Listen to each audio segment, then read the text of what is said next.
잠깐 와서 김장하고 가. 배추 500포기 들어왔어. 너 아니면 누가 아니? 믿을 수 없었습니다. 아버지의 장례식 마지막 날 상주로서 아버지 곁을 지켜야 할 그 시간에 선영은 믿을 수 없는 말을 들어야 했죠. 4년 반 동안 하루 14시간씩 일하며 5년만 버티면 가게를 넘겨준다는 약속만 믿고 견뎌온 선영이었습니다. 하지만 그 약속은 점점 흔들리고 있었고 급기야 아버지의 장례식 날 김장을 하고 가라는 시어머니. 선영은 깨달았습니다. 처음부터 시어머니는 가게를 넘길 생각이 없었다는 것을, 그리고 가게를 미끼로 자신을 싼값에 부려먹었다는 사실을요. 선영은 과연 어떤 선택을 하게 될까요? 사연 시작하기 전에 구독과 좋아요 부탁드립니다.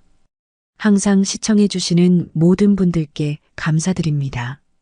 이선영, 41살의 평범한 주부였습니다. 아침이면 남편 박진수를 깨우고 아이들 학교 보내고 집안일을 하면서 하루하루를 보냈습니다. 창문 너머로 햇살이 들어오는 아침이면 선영은 작은 행복을 느꼈어요. 남편이 출근하고 아이들이 학교 가고 혼자 남은 집에서 커피 한 잔 마시는 시간이 좋았죠.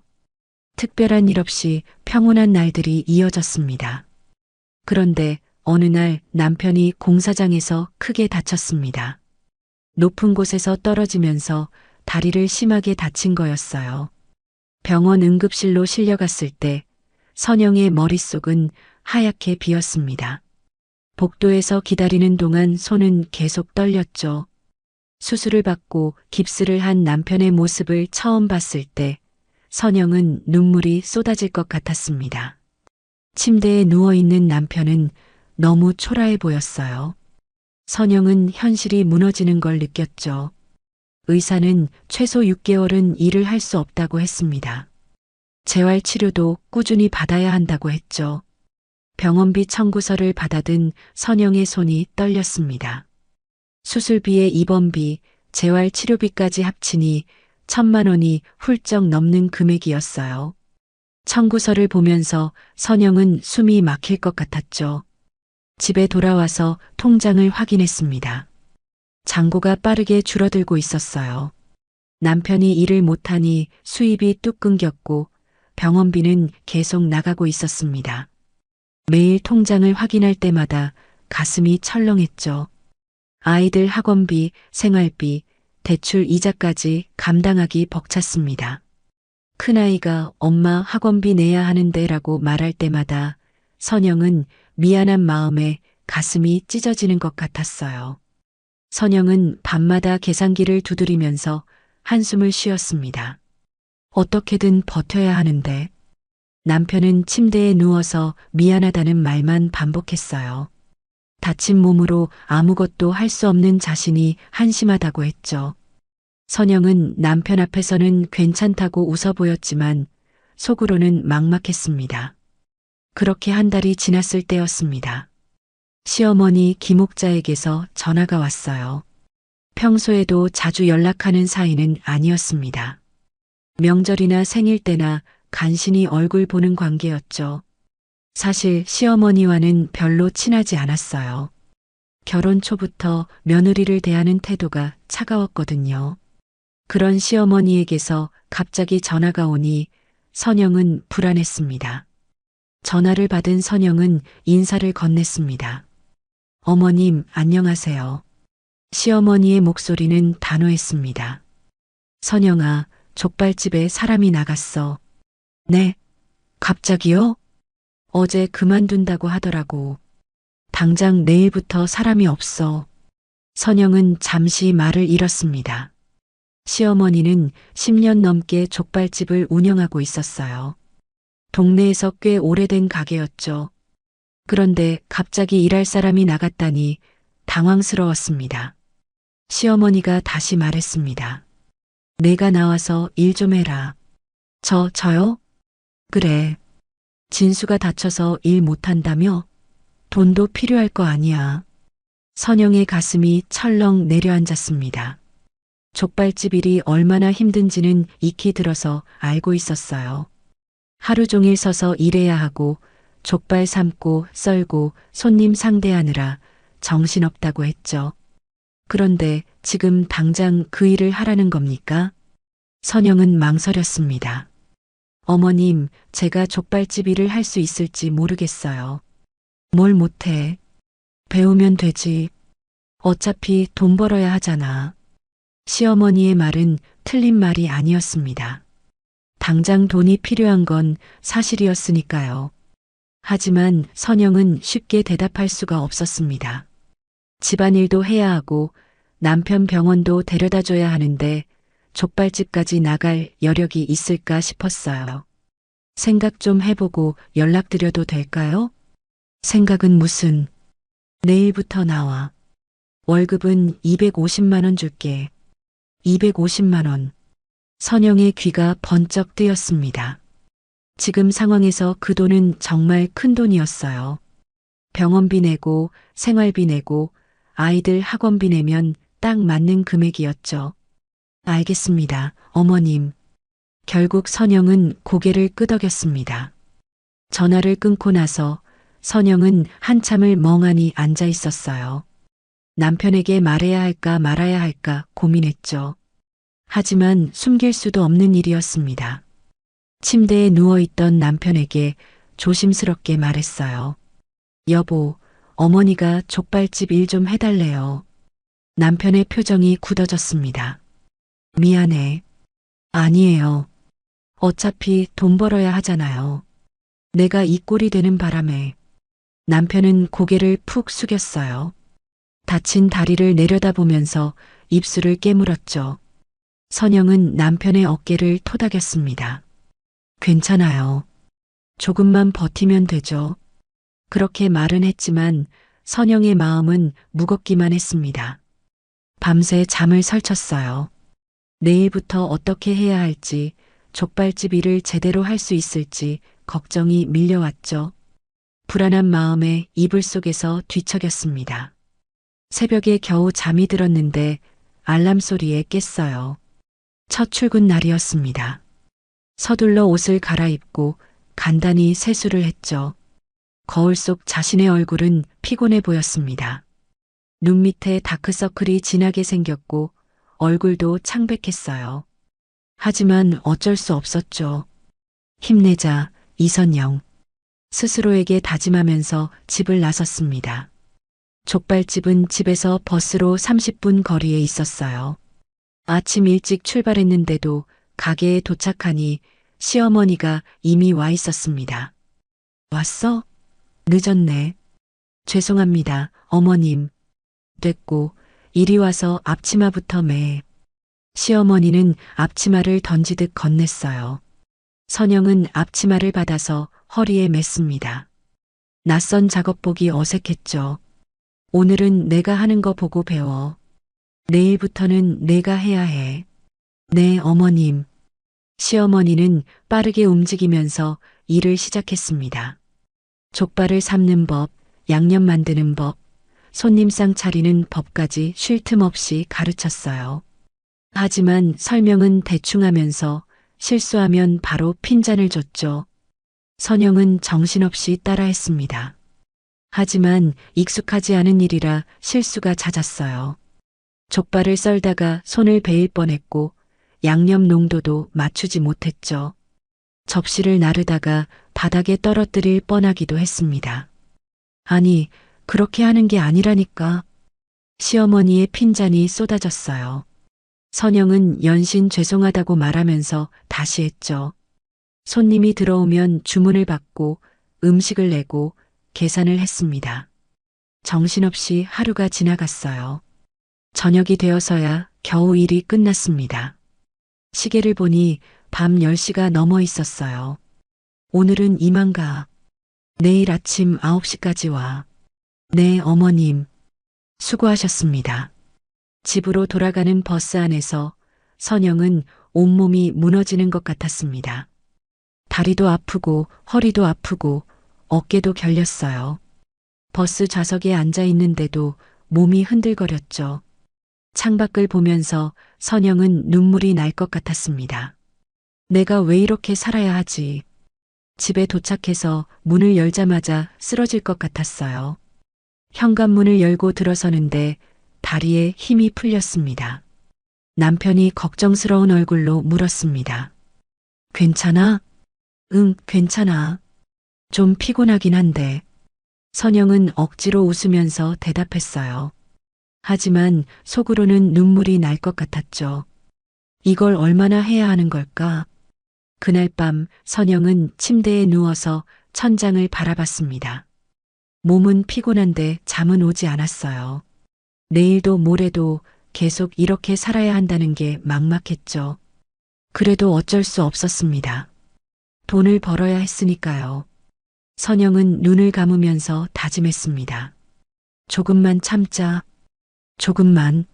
하지만 선영은 알지 못했습니다. 이 고통이 얼마나 오래 갈지, 앞으로 무슨 일이 벌어질지를요. 이건 시작에 불과했어요. 앞으로 펼쳐질 긴 고통의 서막이었죠. 선영의 인생에서 가장 힘든 5년이 시작되고 있었습니다. 족발집에서 일한 지 일주일이 지났습니다. 선영은 조금씩 일에 익숙해지고 있었어요. 족발 삶는 시간도 맞출 수 있게 됐고 손님 응대도 자연스러워졌죠. 하지만 몸은 여전히 힘들었습니다. 매일 아침 9시에 출근해서 밤 10시가 넘어서야 퇴근했어요. 집에 돌아오면 씻고 쓰러지듯 잠들었죠. 그렇게 한 주가 지나던 어느 날이었습니다. 시어머니가 가게 뒤쪽 작은 사무실로 선영을 불렀어요. 선영아, 이리 와봐. 선영은 앞치마에 묻은 물기를 닦으면서 사무실로 들어갔습니다. 시어머니는 책상 앞에 앉아 있었어요. 테이블 위에는 장부와 계산기가 놓여 있었죠. 시어머니의 표정은 평소보다 부드러워 보였습니다. 앉아. 선영은 조심스럽게 의자에 앉았습니다. 시어머니가 선영을 한참 바라보다가 입을 열었어요. 일주일 동안 일하는 거 봤어. 제가 부족한 게 많아서 죄송합니다. 아니야. 생각보다 잘하더라. 시어머니의 칭찬에 선영은 조금 놀랐습니다. 평소에 핀잔만 주시던 분이 칭찬을 하다니 의외였어요. 시어머니는 계속 말을 이어갔습니다. 선영아, 너 이 가게 하고 싶지? 네. 갑자기 그게 무슨... 솔직히 말해봐. 이 가게 갖고 싶잖아. 선영은 당황해서 대답을 못했어요. 사실 가게를 갖고 싶다는 생각을 안 해본 건 아니었습니다.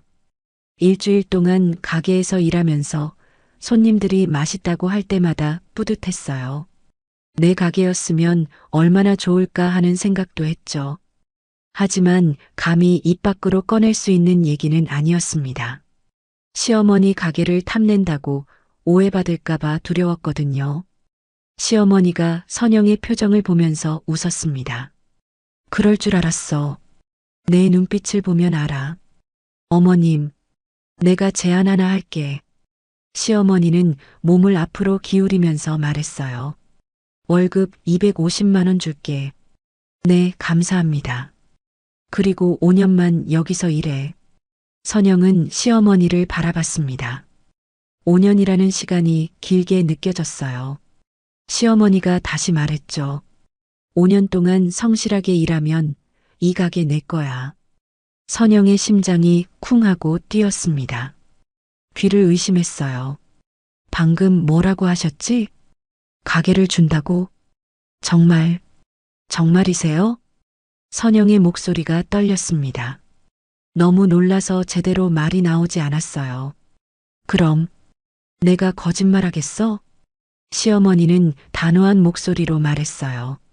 나도 이제 나이가 있잖아. 언제까지 이 일할 수 없어. 하지만 큰아주버님이 계시잖아요. 선영은 조심스럽게 물었습니다. 큰아들 부부는 대기업에 다니는 사람들이었어요. 명절 때 오면 늘 잘난 척하면서 시어머니를 무시했죠. 족발집이나 하시고 하는 식으로 말했었습니다. 시어머니의 얼굴이 잠깐 굳어졌어요. 그 녀석들, 족발집 같은 거 안 해. 회사 다닌다고 코 높은 애들이야. 시어머니의 목소리에는 서운함과 분노가 섞여 있었죠. 명절 때나 얼굴 보이고 평소엔 연락도 잘 안 해. 선영은 시어머니의 외로움이 느껴졌습니다. 그래서 내가 하는 거야. 너만큼 열심히 할 사람도 없어. 선영은 가슴이 벅차올랐습니다. 5년만 버티면 자신의 가게를 가질 수 있다니요. 지금은 힘들지만 5년 뒤에는 가게 주인이 될 수 있어요.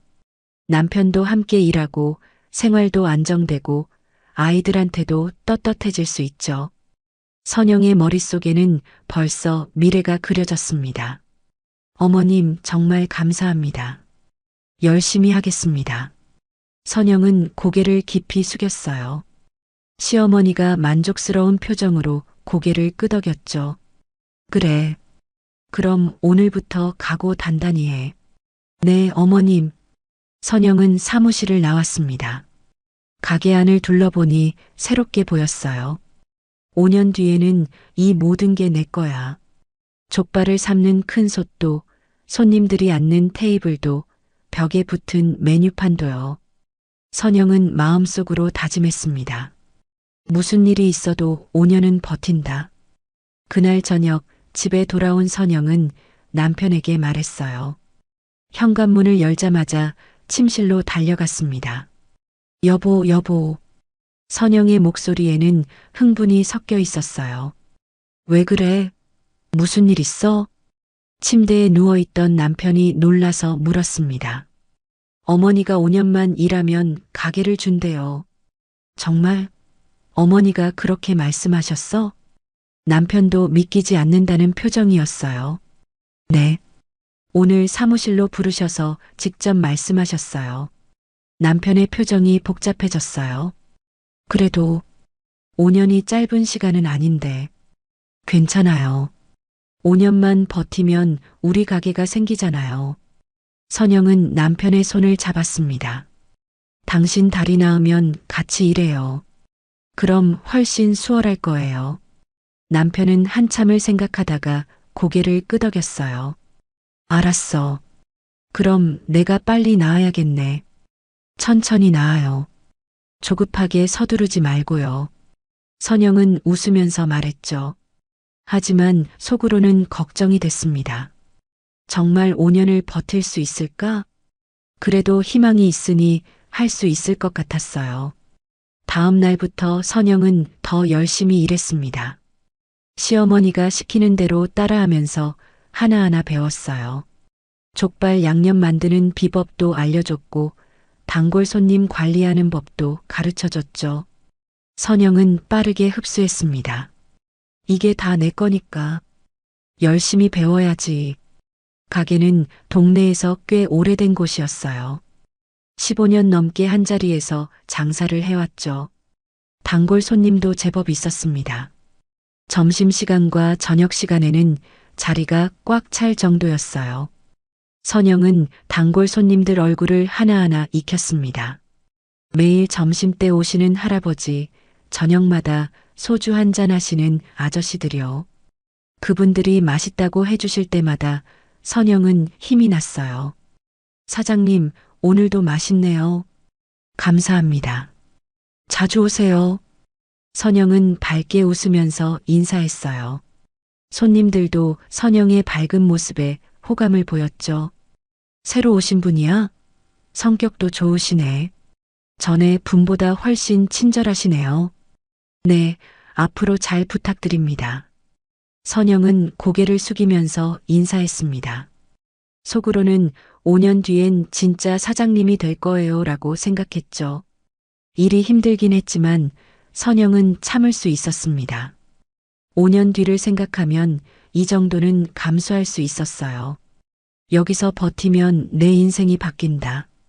선영은 그 생각을 마음속에 새기면서 하루하루를 보냈습니다.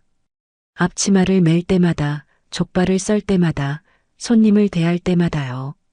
5년만 버티자. 꼭 버티자. 선영의 눈빛에는 결연한 의지가 담겨 있었습니다. 하지만 선영은 아직 몰랐어요. 5년이라는 시간이 얼마나 길고 힘들지를요. 그리고 그 약속이 얼마나 쉽게 무너질 수 있는지도요. 선영은 그저 희망을 품고 일했습니다. 매일 아침 가게 문을 열면서 생각했어요. 오늘도 힘내자. 5년 뒤를 위해서. 족발을 삶는 김이 피어오를 때마다 선영은 미래를 그렸습니다. 자신이 주인이 된 가게에서 남편과 함께 웃으면서 일하는 모습을요. 손님들이 사장님이라고 부르는 소리를요. 그 꿈이 선영을 지탱하는 힘이었습니다. 힘들어도 참을 수 있게 해주는 버팀목이었죠. 선영은 앞치마 끈을 다시 한번 단단히 맸습니다. 할 수 있어. 나는 할 수 있어. 그렇게 선영의 긴 여정이 시작되었습니다. 5년이라는 시간 동안 견뎌야 할 고통의 시작이었어요. 하지만 선영은 알지 못했습니다. 그 5년이 얼마나 가혹할지, 그리고 약속이 얼마나 허무하게 깨질지를요. 선영은 그저 희망을 안고 일했습니다. 내일도 모레도 그 다음 날도요. 5년 뒤의 꿈을 향해서 한 걸음씩 나아갔죠. 그것이 선영이 할 수 있는 전부였으니까요. 선영의 하루는 길고 고되었습니다. 알람이 새벽 6시에 울렸어요. 눈을 뜨자마자 몸이 무거웠습니다. 어제의 피로가 아직 남아 있었죠. 온몸이 쑤시고 특히 다리와 허리가 아팠어요. 하지만 일어나야 했습니다. 침대에서 일어나 거실로 나가면 남편은 아직 자고 있었어요. 선영은 조용히 부엌으로 가서 아침 준비를 시작했죠. 아이들 도시락을 싸고 아침밥을 차리고 설거지까지 끝내야 했습니다. 아침 7시까지 집안일을 끝내고 아이들 아침 챙기고 8시 반에는 집을 나서야 했어요. 남편은 침대에서 미안한 얼굴로 선영을 바라봤어요. 조심해서 다녀와. 응, 걱정 마. 선영은 웃으면서 대답했지만 속으로는 한숨이 나왔습니다. 버스를 타고 가게에 도착하면 9시였어요. 시어머니는 이미 와 있었죠. 늦었네. 죄송합니다, 어머님. 선영은 서둘러 앞치마를 메고 일을 시작했습니다. 가장 먼저 하는 일은 족발 삶는 거였어요. 큰 솥에 물을 끓이고 족발을 넣고 양념을 넣었습니다. 간장, 설탕, 생강, 마늘, 대파를 넣고 센 불로 끓였어요. 불 조절도 해야 하고 거품도 걷어내야 했습니다. 족발이 익는 동안 다른 일을 해야 했어요. 양파를 썰고 마늘을 다지고 고추를 준비했죠. 겉절이용 배추도 씻고 쌈 채소도 손질했습니다. 손은 쉴 틈이 없었습니다. 족발이 다 익으면 건져서 식혀야 했어요. 뜨거운 김이 얼굴에 닿으면 화끈거렸죠. 식힌 족발을 도마 위에 올려놓고 썰기 시작했습니다. 칼질을 잘못하면 손을 베기 쉬웠어요. 선영은 조심조심 썰었습니다. 1시간 넘게 서서 족발을 썰다 보면 손목이 아팠어요. 어깨도 결리고 허리도 뻐근했죠. 그래도 멈출 수 없었습니다. 점심시간 전에 준비를 끝내야 했거든요. 11시가 되면 손님들이 오기 시작했어요. 직장인들이 점심 먹으러 오는 시간이었죠. 사장님, 족발 대짜 하나요. 여기 중짜 둘이요. 소짜 포장이요. 주문이 쏟아졌습니다. 네, 곧 나갑니다. 선영은 주문을 받고 주방으로 뛰어갔습니다. 족발을 접시에 담고 쌈 채소를 준비하고 소스를 곁들였어요. 무쌈도 올리고 마늘도 곁들였죠. 테이블로 음식을 나르면서 웃는 얼굴을 유지했습니다. 맛있게 드세요. 손님이 끊이지 않는 점심시간이었어요. 주문 받고 음식 내고 계산하고 설거지하느라 정신이 없었죠. 2시가 넘어서야 손님이 줄어들었습니다. 선영은 그제야 앉을 수 있었어요. 하지만 쉬는 시간은 길지 않았습니다. 설거지가 산더미처럼 쌓여 있었거든요. 싱크대에 접시가 가득했어요. 기름때가 잔뜩 묻은 접시들을 닦으면서 선영은 손이 거칠어지는 걸 느꼈습니다. 뜨거운 물에 손을 담그고 세제를 묻혀 문질렀어요. 기름때가 잘 안 닦여서 힘을 주다 보면 손목이 아팠죠. 예전엔 핸드크림을 발랐는데 이젠 그럴 여유도 없었습니다. 손톱 밑에는 늘때가 끼어 있었고 손등은 갈라져 있었어요. 설거지를 끝내고 주방을 정리하면 4시였습니다. 잠깐 숨을 돌릴 때쯤 시어머니가 말했어요. 선영아, 저녁 준비해야지. 양념 좀 더 만들어. 네, 어머님. 선영은 다시 일어섰습니다. 다리가 후들거렸지만 참았어요. 저녁 준비를 하는 동안 큰아주버님 부부가 가게에 들어왔습니다. 한 달에 한두 번 정도 얼굴을 비췄어요. 어머니, 안녕하세요. 왔니? 선영아, 차 좀 내와. 선영은 주방에서 차를 준비해서 가져갔습니다. 큰아주버님 부부는 테이블에 앉아서 선영을 바라봤어요. 동서 힘들지? 큰 며느리가 물었습니다. 목소리에는 걱정보다는 호기심이 묻어 있었어요. 괜찮아요. 선영은 짧게 대답했습니다. 큰아주버님이 입을 열었어요. 우리 어머니 까다로우신데 잘 견디네요. 열심히 하고 있습니다. 그래도 힘들 텐데 5년이나 해야 한다며? 큰 며느리가 웃으면서 말했죠. 선영은 그 웃음이 불편했습니다. 마치 자신을 불쌍하게 보는 것 같았어요. 5년 뒤엔 가게가 제 거니까요. 선영은 또박또박 말했습니다. 큰아주버님 부부의 표정이 미묘하게 변했어요. 아, 그래요? 어머니가 그렇게 말씀하셨어요? 네. 잠시 침묵이 흘렀습니다. 큰 며느리가 차를 한 모금 마시면서 말했어요. 그럼 열심히 해. 화이팅! 그들은 30분 정도 있다가 갔습니다. 가면서 시어머니에게 용돈을 드렸어요. 선영은 그 모습을 보면서 씁쓸했습니다. 용돈은 주면서 일은 안 하네. 하지만 아무 말도 하지 않았어요. 저녁 시간이 되자 다시 손님이 몰려왔습니다. 6시부터 9시까지가 가장 바쁜 시간이었어요. 족발에 소주 한잔 하러 오는 손님들로 가게가 꽉 찼죠. 사장님, 여기 소주 한 병 더요. 족발 추가요. 계산이요. 여기저기서 선영을 부르는 소리가 들렸습니다. 선영은 뛰다시피 움직였어요. 주문 받고 음식 나르고 술 따르고 계산하느라 정신이 하나도 없었죠. 발바닥이 화끈거리고 종아리가 퉁퉁 부었습니다. 그래도 참았어요. 손님들 앞에서는 웃는 얼굴을 보여야 했거든요. 밤 9시가 넘어서야 손님이 줄어들었습니다. 하지만 일은 끝나지 않았어요. 마지막 손님이 나간 뒤에도 할 일이 산더미였죠. 테이블 닦고 바닥 쓸고 설거지하고 주방 정리하고 쓰레기 버리고 모든 걸 끝내면 밤 10시가 훌쩍 넘었습니다. 어떤 날은 11시까지 일할 때도 있었어요. 선영은 완전히 녹초가 되어 앞치마를 벗었습니다. 수고했어. 내일 봐. 시어머니는 먼저 퇴근했어요. 시어머니는 낮에 잠깐 쉬다 오거나 일찍 퇴근하는 날도 있었습니다.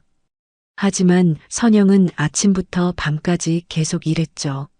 집으로 돌아가는 버스 안에서 선영은 거의 정신을 잃을 것 같았습니다. 좌석에 앉자마자 눈이 감겼어요. 정류장을 놓칠까봐 억지로 눈을 떴죠. 집에 도착하면 밤 11시가 넘어 있었습니다. 현관문을 열고 들어서는데 다리에 힘이 하나도 없었어요. 남편이 거실에서 기다리고 있었습니다. 왔어? 저녁은 먹었어? 응, 가게에서 먹었어. 사실 제대로 먹지 못했지만 남편을 걱정시키고 싶지 않았어요. 씻고 자야지. 피곤하겠다. 응. 선영은 씻고 침대에 누웠습니다. 온몸이 쑤시고 아팠어요. 다리는 퉁퉁 붓고 손목은 욱신거렸죠. 하지만 내일 또 일어나야 했습니다. 내일도 모레도 그 다음 날도요. 선영은 천장을 바라보면서 생각했습니다. 하루 14시간씩 일하는구나. 아침 9시부터 밤 11시까지였어요. 쉬는 시간은 거의 없었죠. 점심시간 사이 30분, 저녁 전 30분 정도가 전부였습니다. 그마저도 제대로 쉬지 못했어요. 설거지하고 정리하고 다음 준비를 해야 했거든요. 선영은 몸이 언제 망가질지 모른다는 생각이 들었습니다. 하지만 참아야 했어요. 5년만 버티면 되니까요. 5년 뒤를 생각하자. 선영은 그 생각으로 자신을 다독였습니다.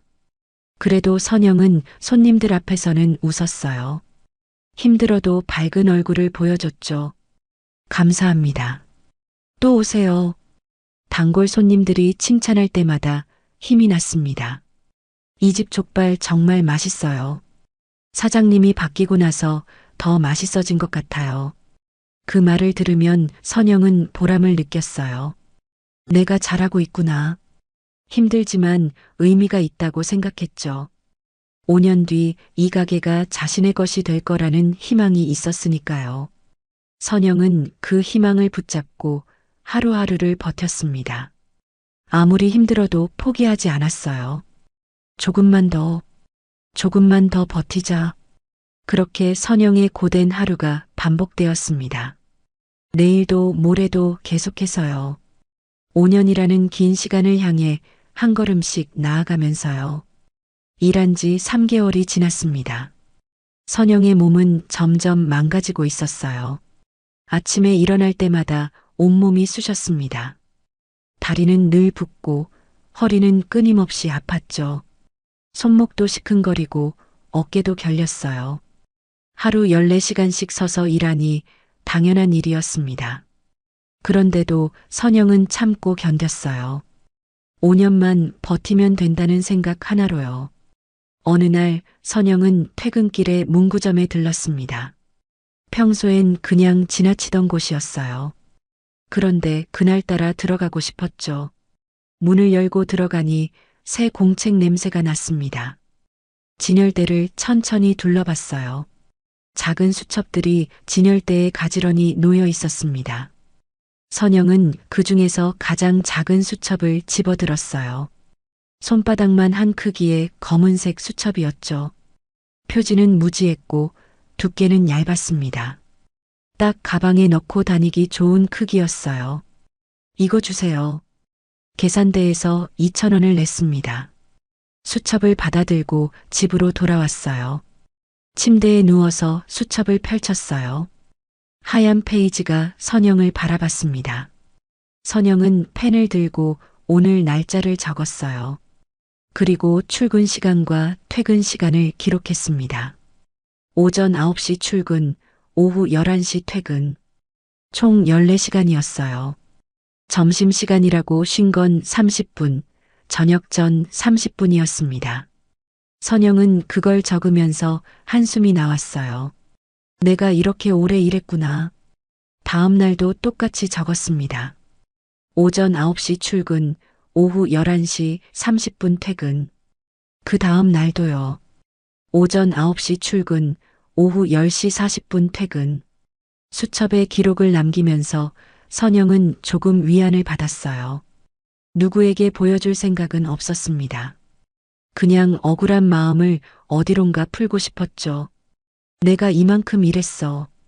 그걸 확인하고 싶었던 겁니다. 수첩 쓰기가 습관이 되었어요. 매일 밤 침대에 누워서 오늘의 기록을 남겼습니다. 처음엔 출퇴근 시간만 적었는데 점점 더 많은 걸 쓰게 됐어요. 오늘 족발 20인분 삶음. 점심 손님 35명. 저녁 손님 48명. 설거지 3시간. 족발 써는데 2시간 30분. 쌈 채소 준비 40분. 구체적으로 적다 보니 자신이 얼마나 많은 일을 하는지 눈에 보였습니다. 시어머니는 낮에 잠깐 쉬러 가는 날이 많았어요. 2시간, 때로는 3시간씩 집에 갔다 오곤 했죠. 은행 좀 갔다 올게. 머리 좀 하고 올게. 친구 만나고 올게. 이런저런 이유로 자리를 비웠습니다. 하지만 선영은 쉴 수 없었어요. 손님이 오면 혼자 다 해야 했거든요. 주문받고 음식 만들고 서빙하고 계산하고 설거지까지요. 혼자 하려니 정신이 하나도 없었습니다. 선영은 그것도 수첩에 빠짐없이 적었어요. 어머님 오후 3시부터 5시까지 부재. 혼자 손님 20명 응대. 주문 밀려서 손님 불만 들음. 적으면서 선영은 답답했습니다. 나만 이렇게 일하는 거 아닌가? 하지만 아무한테도 말할 수 없었어요. 시어머니한테 말하면 불평한다고 할 것 같았죠. 남편한테 말하자니 남편도 힘든데 더 걱정만 시킬 것 같았습니다. 그래서 선영은 수첩에만 털어놨어요. 오늘 허리 너무 아픔. 다리 부어서 신발 벗기 힘듦. 손목 계속 시큼거림. 때로는 감정도 적었습니다. 너무 피곤해. 언제까지 이렇게 살아야 하나. 5년이 너무 길게 느껴져. 오늘 어머님이 내가 한 일에 대해 잔소리하심. 족발을 두껍게 썰었다고 혼남. 하지만 손목이 아파서 그랬는데 말은 못하고 죄송하다고만 함. 감정을 적다 보면 눈물이 날 때도 있었어요. 하지만 선영은 울지 않았습니다. 울면 더 약해질 것 같았거든요. 수첩을 쓰면서 선영은 조금씩 변하고 있었어요. 처음엔 그냥 기록만 남겼는데 점점 자신의 생각을 정리하게 됐습니다. 내가 정말 많이 일하고 있구나. 나는 충분히 열심히 하고 있어. 수첩은 선영에게 작은 위로가 되었습니다. 한 달이 지나자 수첩 반이 채워졌어요. 빽빽한 글씨로 가득했죠. 선영은 첫 페이지부터 다시 읽어봤습니다. 매일 9시에 출근해서 밤 10시, 11시에 퇴근했어요. 주말도 없었고 쉬는 날도 거의 없었죠. 한 달에 하루 정도만 쉬었을 뿐이었습니다. 이게 맞나? 선영은 혼잣말을 했어요. 정상적인 노동 시간이 아니라는 걸 알고 있었습니다. 하지만 5년 뒤 가게를 받는 대가라고 생각하면 견딜만 했어요. 조금만 더 참자. 선영은 수첩을 덮으면서 다짐했습니다. 어느 날 남편이 물었어요. 요즘 매일 뭐 쓰는 거야? 선영은 깜짝 놀라서 수첩을 숨겼습니다. 아무것도 아니야. 일기야? 응, 뭐 그런 거. 남편은 더 묻지 않았어요. 선영은 안도했습니다. 수첩 내용을 남편이 보면 걱정할 것 같았거든요. 그리고 왠지 이건 혼자만 간직하고 싶었어요. 자신만의 비밀 공간 같은 느낌이었죠. 2달이 지나고 3달이 지났습니다. 수첩은 점점 두꺼워졌어요. 선영은 2번째 수첩을 샀습니다. 첫 번째 수첩이 다 차버렸거든요. 새 수첩을 펼치면서 선영은 첫 수첩을 다시 봤어요. 이 기록들이 무슨 의미가 있을까? 그냥 자신의 고생을 확인하는 것뿐인 것 같았습니다. 하지만 멈출 수 없었어요. 매일 밤 수첩을 쓰는 게 습관이 됐거든요. 쓰지 않으면 하루가 마무리되지 않는 느낌이었죠. 어느 날은 특별히 화가 났던 일을 적었습니다. 큰아주버님 부부 와서 족발 3인분 포장해 감. 돈 안 내고 그냥 가짐. 어머님도 아무 말 없으심. 내가 만든 건데 왜 내 의견은 안 물어보나. 선영은 그날 정말 억울했어요. 큰아주버님 부부는 가끔 와서 족발을 포장해 갔습니다. 한 달에 2~3번은 그랬죠. 당연하다는 듯이 돈을 내지 않았습니다. 시어머니도 그냥 가져가라고 했어요. 가족인데 뭐. 좋은 걸로 잘 싸줘. 선영은 그때마다 속이 뒤틀렸습니다. 하지만 선영은 생각이 달랐습니다. 나는 가족이 아닌가? 선영도 며느리인데 왜 자신만 이렇게 일해야 하는지 이해가 안 됐어요. 큰 며느리는 편하게 회사 다니면서 살고 있었습니다. 명절 때나 한 번씩 얼굴 비추고 족발 공짜로 가져가고요. 반면 선영은 하루 14시간씩 일하면서 족발을 만들고 있었죠. 그런 감정들을 수첩에 적었습니다. 나도 가족이라면서 왜 나만 일하나? 큰아주버님 부부는 편하게 사는데 공평하지 않아. 같은 며느리인데 왜 나만 일어나? 5년 뒤 가게를 받는 대가라지만 그래도 너무 불공평해. 수첩에 적으면서 선영은 조금씩 깨달았어요. 자신이 불공평한 대우를 받고 있다는 걸요. 하지만 여전히 참았습니다. 5년 뒤를 생각하면 지금은 견딜만 했거든요. 조금만 더 버티면 돼. 선영은 그렇게 자신을 다독이면서 수첩을 채워갔습니다. 넉 달째, 5달째, 6달째. 시간은 계속 흘렀고 수첩은 계속 두꺼워졌어요. 선영도 모르게 이 기록들이 쌓여갔습니다. 그리고 선영은 몰랐어요. 이 작은 수첩이 나중에 얼마나 중요한 증거가 될지를요. 지금은 그냥 억울한 마음을 풀기 위한 일기장일 뿐이었습니다. 하지만 언젠가 이 수첩이 선영을 지켜줄 거예요. 진실을 증명해 줄 거예요. 선영은 그걸 꿈에도 모른 채 오늘도 수첩을 폈습니다. 오전 9시 출근, 오후 11시 퇴근. 총 14시간 근무. 다리 너무 아픔. 그래도 5년만 버티면 돼. 마지막 문장을 적으면서 선영은 수첩을 덮었어요. 베개 밑에 수첩을 숨기고 불을 껐습니다. 내일도 똑같은 하루가 기다리고 있었죠. 하지만 선영은 포기하지 않았습니다. 수첩과 함께 5년이라는 시간을 향해 나아가고 있었으니까요. 일한 지 1년이 지났습니다. 선영은 이제 가게 일에 완전히 익숙해졌어요. 족발 삶는 것도 손님 응대하는 것도 능숙해졌죠. 단골 손님들도 선영을 좋아했습니다. 하지만 몸은 여전히 힘들었어요. 어느 날 시어머니가 선영을 불렀습니다. 선영아, 카드 정리 좀 해줘. 네, 어머님. 시어머니는 두꺼운 서류 봉투를 건넸어요. 가게 법인카드 영수증과 명세서가 가득 들어 있었습니다. 항목별로 정리해서 엑셀에 입력해줘. 알겠습니다. 선영은 사무실 책상에 앉아 서류를 펼쳤어요. 영수증이 한가득이었습니다. 하나하나 날짜별로 정리하기 시작했죠. 처음엔 평범한 거래 내역들이었어요. 족발 재료 구입 15만 원, 양념 재료 8만 원, 포장 용기 6만 원. 선영은 꼼꼼하게 항목을 나누면서 입력했습니다. 족발집을 1년 넘게 하다 보니 대충 어떤 비용이 나가는지 알고 있었어요. 그런데 중간쯤 넘기다가 손이 멈췄습니다. 이상한 결제 내역이 눈에 들어왔어요. 백화점 의류 구입 280만 원. 선영은 영수증을 다시 봤습니다. 분명 가게 법인카드였어요. 족발집 법인카드로 백화점 옷을 샀다고요? 그것도 280만 원이나요? 다음 장을 넘겼습니다. 호텔 숙박 55만 원. 제주도 리조트 80만 원. 고급 레스토랑 40만 원. 선영의 손이 떨렸습니다. 이건 분명 가게 경비가 아니었어요.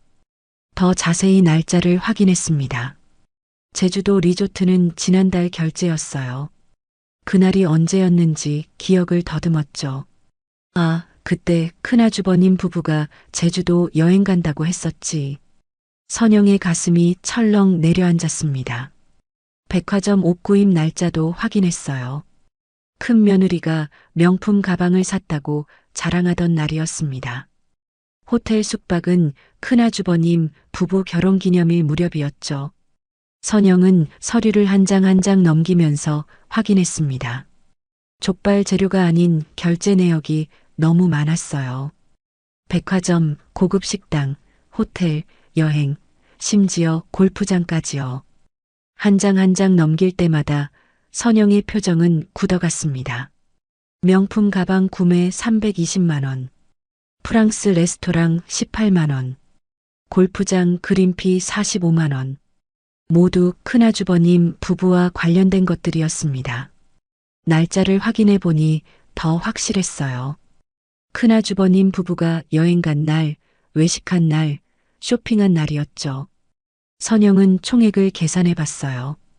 한 달에 적어도 500만 원은 넘었습니다. 1년이면 6천만 원이 넘는 금액이었죠. 선영의 머릿속이 복잡해졌습니다. 이게 맞나? 가게 돈으로 이런 걸 쓰는 게 맞나? 그때 시어머니가 사무실로 들어왔어요. 다 정리했어? 아, 아직이요. 그런데 어머님. 선영은 조심스럽게 영수증을 보여줬습니다. 이건 뭔가요? 족발 재료가 아닌 것 같은데요. 시어머니는 영수증을 보더니 태연하게 말했어요. 아, 그거 가족이 쓴 거야. 가족이요? 응. 큰애 부부가 쓴 거지. 시어머니의 목소리는 너무나 당연하다는 투였습니다. 마치 무슨 문제냐는 듯한 표정이었어요. 선영은 더 물어봤습니다. 그런데 이게 가게 법인카드잖아요. 가게 경비로 쓰는 거 아닌가요? 그게 뭐 어때서? 가족인데. 하지만 가게 경비랑은 상관없는 거 아닌가요? 세금 문제도 있고. 선영은 조심스럽게 말했어요. 시어머니의 얼굴이 확 굳어졌습니다. 선영아, 너 지금 뭐 따지는 거야? 아니에요. 그냥 궁금해서요. 큰애는 내 아들이야. 내가 내 자식한테 쓰는 게 뭐가 문제야? 시어머니의 목소리가 차갑게 변했어요. 선영은 더 이상 말할 수 없었습니다. 죄송합니다. 그냥 정리만 할게요. 그래. 쓸데없는 소리 말고 일이나 해. 시어머니는 퉁명스럽게 말하고 나갔어요. 선영은 혼자 남아서 영수증을 바라봤습니다. 가슴이 답답했어요. 손이 떨리면서 영수증을 다시 한 장씩 펼쳤습니다. 내 월급은 250만 원인데. 선영은 하루 14시간씩 일했어요. 주말도 없이 쉬는 날도 거의 없이 일했죠. 그렇게 일해서 받는 돈이 250만 원이었어요. 그런데 큰아주버님 부부는 한 달에 500만 원씩 쓰고 있었습니다.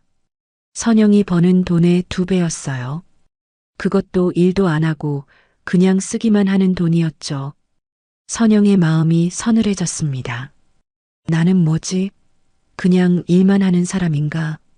5년 뒤 가게를 받는다고 했지만 갑자기 의심이 들었어요. 정말 가게를 줄까? 큰아주버님 부부가 이렇게 가게에 돈을 쓰고 있는데요.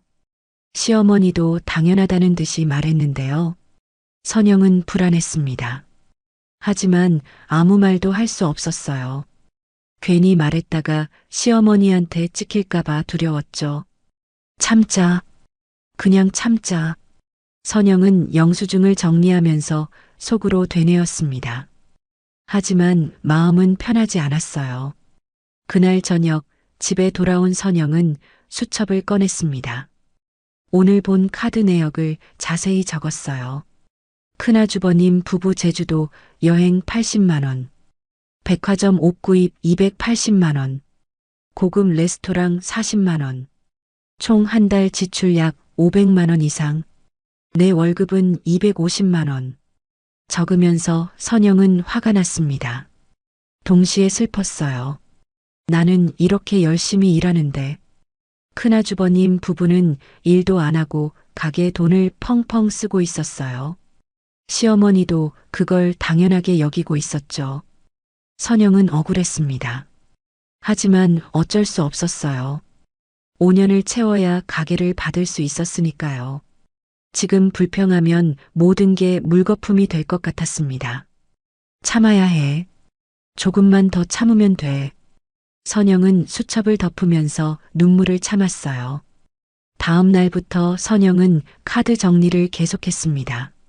할 때마다 큰아주버님 부부의 사치스러운 지출 내역이 나왔어요. 선영은 그걸 볼 때마다 가슴이 쓰렸습니다. 어느 날은 시어머니가 말했어요. 선영아, 큰애 결혼기념일 선물 좀 포장해줘. 네. 족발 5인분이랑 막국수 포장해서 예쁘게 포장해. 알겠습니다. 선영은 족발을 정성껏 썰어서 포장했어요. 가장 맛있는 부위로 골라서 담았습니다. 막국수도 함께 담았죠. 포장지도 예쁘게 싸고 리본까지 달았어요. 시어머니가 보고 있었거든요. 대충 하면 잔소리를 들을 게 뻔했습니다. 큰아주버님 부부가 저녁에 가게로 왔습니다. 어머니, 감사합니다. 가족인데 뭘 맛있게 먹어라. 큰 며느리가 포장을 받아들면서 선영을 봤어요. 동서, 수고했어. 네. 선영은 억지로 웃었습니다. 속으로는 화가 치밀었어요. 이것까지 공짜로 가져가네. 한 달에 몇백만 원씩 가게 카드로 쓰면서 족발도 공짜로 가져가는 거였어요.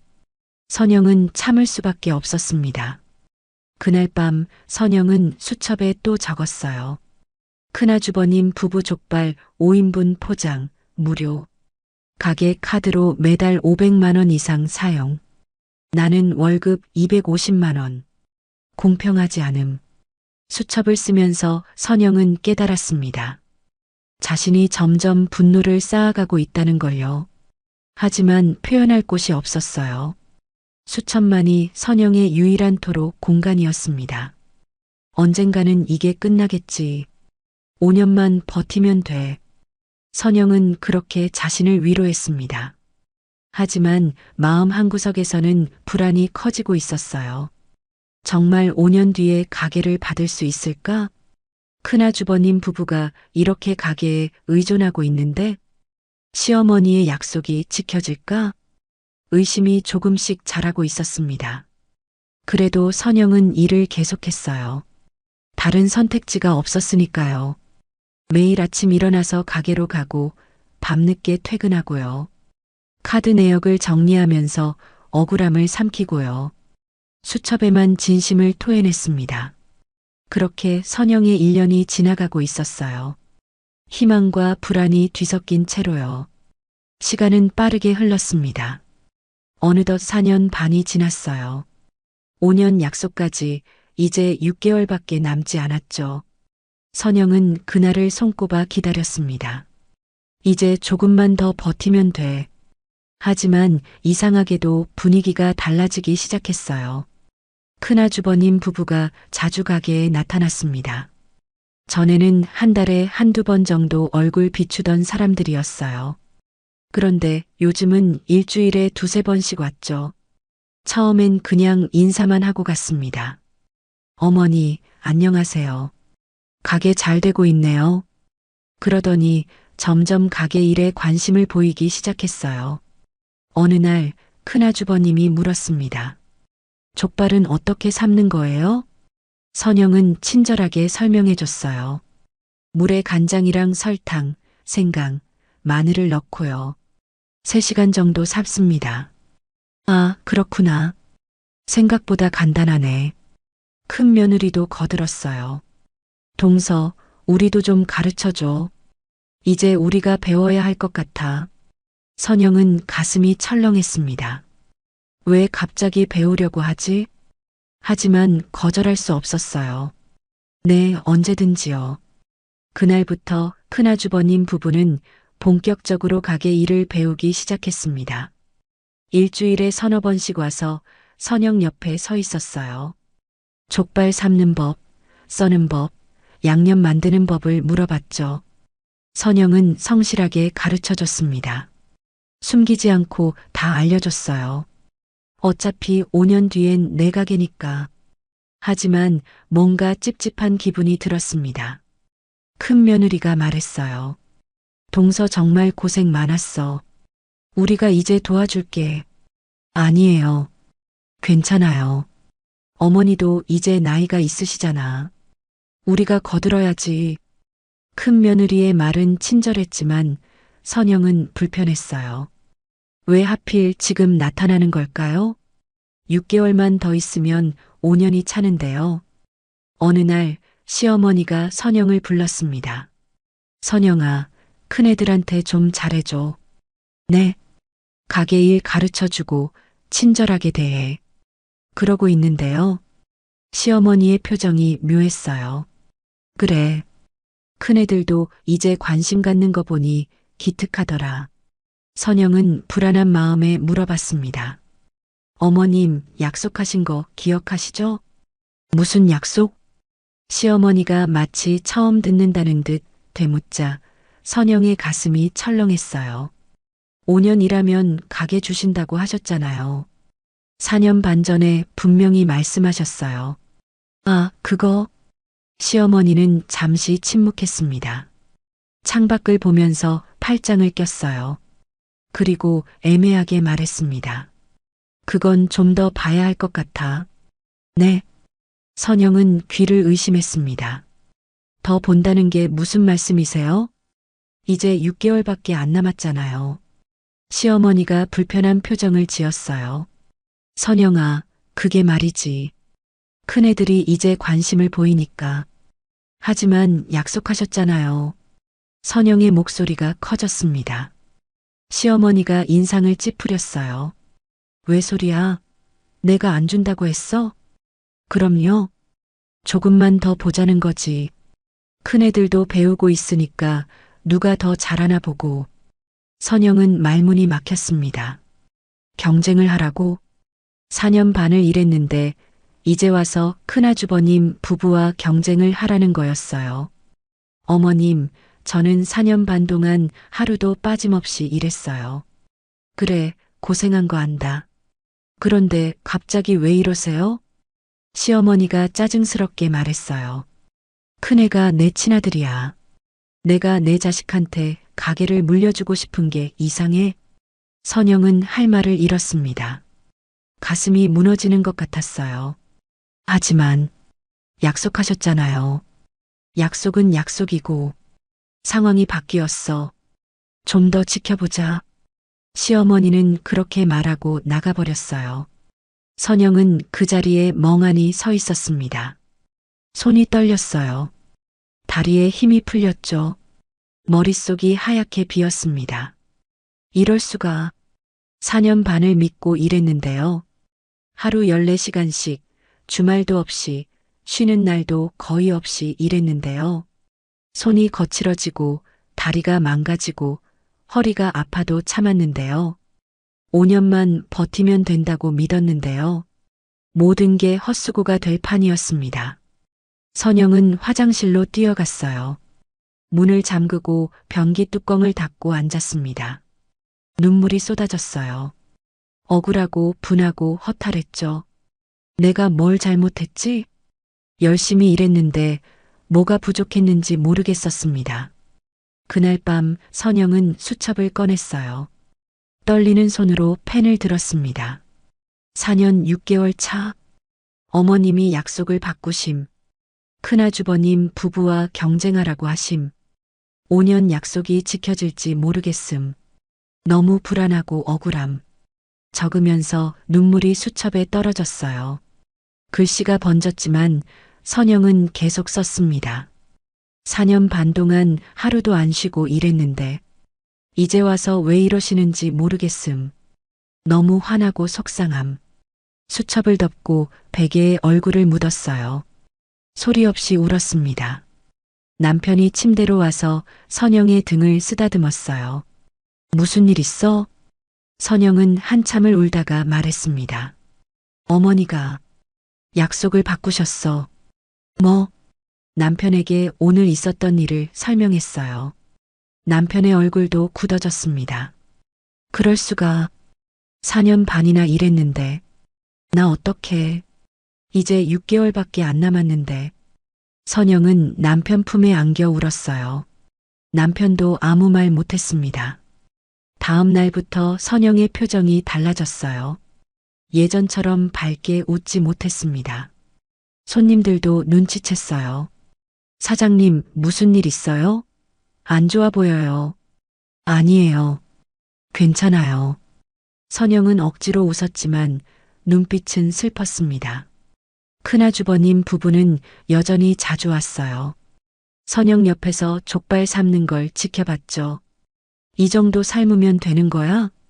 네, 그렇습니다. 생각보다 어렵지 않네. 큰아주버님의 말에 선영은 웃었습니다. 쉽다고? 4년 반을 해봐. 속으로는 비웃었지만 겉으로는 친절했어요. 큰 며느리가 물었습니다. 동서, 단골 손님들 관리는 어떻게 해? 그냥 친절하게 대하면 됩니다. 특별한 비법 같은 건 없어? 없어요. 선영은 짧게 대답했습니다. 더 이상 자세히 가르쳐 주고 싶지 않았어요. 어차피 내 가게가 될지도 모르는데. 선영은 수첩을 더 꼼꼼하게 쓰기 시작했습니다. 매일매일의 일과를 자세히 기록했어요. 출퇴근 시간, 한일, 손님 수, 매출까지요. 오전 9시 출근, 오후 11시 퇴근. 족발 30인분 삶음. 손님 60명 응대. 매출 200만 원. 큰아주버님 부부 오후 3시에 방문. 2시간 구경만 하고 감. 실제 일은 내가 다함. 선영은 증거를 남기기 시작한 거예요. 언젠가 필요할 것 같았습니다. 한 달이 지나고 2달이 지났어요. 5년 약속일이 점점 다가왔습니다. 하지만 시어머니는 아무 말도 하지 않았어요. 선영이 먼저 물어봤습니다. 어머님, 다음 달이면 5년이에요.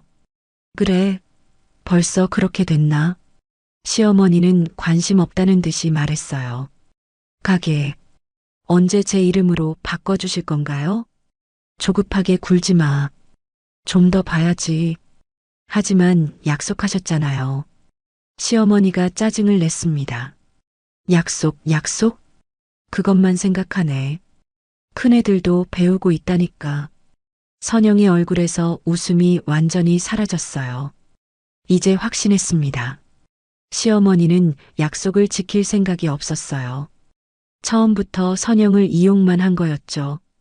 선영은 그날 밤 수첩에 적었습니다. 5년 약속이 지켜지지 않을 것 같음. 시어머니는 처음부터 속일 생각이었던 것 같음. 나를 그냥 값싼 노동력으로만 본 거였음. 너무 억울하고 배신감 느낌. 선영의 눈빛이 차갑게 변했습니다. 이제 더 이상 참을 수 없었어요. 결정을 내려야 할 때가 다가오고 있었습니다. 그날은 추운 겨울날이었습니다. 선영은 새벽부터 가게에서 일하고 있었어요. 오전 10시쯤 휴대폰이 울렸습니다. 친정어머니였어요. 여보세요, 엄마. 전화기 너머로 울음소리가 들렸습니다. 선영아. 아버지가. 선영의 가슴이 철렁 내려앉았어요. 엄마, 무슨 일이에요? 아버지가 갑자기 쓰러지셨어. 병원에 계시는데 손에서 힘이 빠졌습니다. 휴대폰을 떨어뜨릴 뻔했어요. 어느 병원이에요? 지금 갈게요. 선영은 서둘러 앞치마를 벗었습니다. 시어머니에게 말했어요. 어머님, 아버지가 쓰러지셨대요. 병원에 가봐야 해요. 뭐, 지금? 네, 급하대요. 시어머니가 불편한 표정을 지었어요. 점심시간인데, 어떡하려고. 죄송합니다. 빨리 다녀올게요. 선영은 서둘러 병원으로 향했습니다. 택시를 타고 가는 내내 가슴이 두근거렸어요. 아버지, 괜찮으시겠지? 병원에 도착했을 때 친정 어머니가 복도에 주저앉아 울고 계셨어요. 엄마. 선영이 달려가자 어머니가 선영을 붙잡았습니다. 선영아, 아버지가 돌아가셨어. 선영은 귀를 의심했어요. 네, 뭐라고요? 심장마비였어. 병원 오는 길에. 선영의 눈앞이 캄캄해졌습니다. 다리에 힘이 풀려서 주저앉았어요. 아버지. 믿을 수가 없었습니다. 어제까지만 해도 전화로 목소리를 들었는데요. 선영아, 건강 챙겨라고 하시던 아버지였는데요. 갑자기 돌아가시다니요. 선영은 영안실로 향했습니다. 하얀 천으로 덮인 아버지를 보는 순간 눈물이 쏟아졌어요. 아버지, 아버지. 선영은 아버지 손을 잡고 한없이 울었습니다. 장례식장을 예약하고 부고를 돌리고 조문객을 맞이했습니다. 선영은 정신없이 움직였어요. 장례 이틀째 되는 날이었습니다. 선영은 조문객들에게 인사하느라 지쳐 있었어요. 그때 휴대폰이 울렸습니다. 시어머니였어요. 선영은 조용한 곳으로 가서 전화를 받았습니다. 네, 어머님. 선영아, 지금 어디야? 장례식장이에요. 아, 그래. 그런데 말이야. 시어머니의 목소리가 급했어요. 배추 500포기가 들어왔어. 선영은 잠시 말문이 막혔습니다. 네. 김장 배추 500포기. 오늘 들어왔다고. 어머님, 지금 아버지 장례 중인데요. 시어머니는 선영의 말을 끊었어요. 알아. 근데 배추가 상하면 어떡해. 김장 다 하고 가. 선영은 귀를 의심했습니다. 지금 뭐라고 하셨어요? 잠깐 왔다가 김장하고 가. 배추 500포기야. 시간 없어.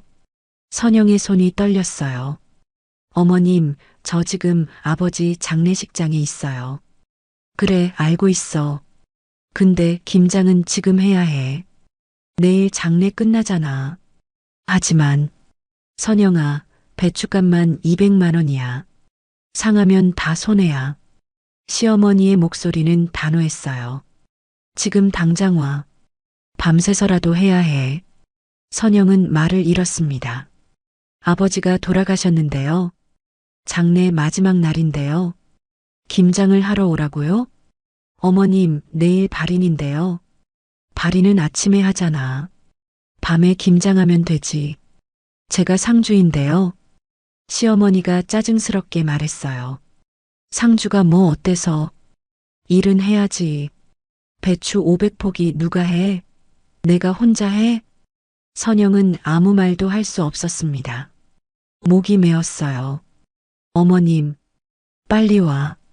시간 없어. 시어머니는 일방적으로 전화를 끊었습니다. 선영은 멍하니 휴대폰을 내려다봤어요. 손이 부들부들 떨렸습니다. 이게 사람이 할 짓인가? 친정어머니가 선영을 찾았어요. 선영아, 왜 그래? 안색이 안 좋은데. 아, 아니에요. 괜찮아요. 선영은 억지로 웃었습니다. 하지만 속으로는 무너지고 있었어요. 저녁이 되자 선영은 친정어머니에게 말했습니다. 엄마, 미안한데 잠깐 나갔다 올게요. 왜? 어디 가려고? 시어머니가 급한 일이 있대요. 친정어머니가 놀란 표정을 지었어요. 지금 내일 발인인데? 죄송해요, 엄마. 금방 다녀올게요. 선영은 장례식장을 나왔습니다. 택시를 타고 가게로 향했어요. 눈물이 계속 흘러내렸습니다. 아버지, 미안해요. 가게에 도착하니 배추가 산더미처럼 쌓여 있었어요. 정말 500포기였습니다. 시어머니가 기다리고 있었어요. 왔어? 빨리 시작해. 네. 선영은 앞치마를 맸습니다. 배추를 씻고 절이고 양념을 만들어야 했어요. 시어머니는 잠깐 도와주다가 말했습니다. 나 좀 쉬어야겠다. 너 혼자 할 수 있지? 네. 피곤해서 못하겠어. 내일 아침까지 다 해놔.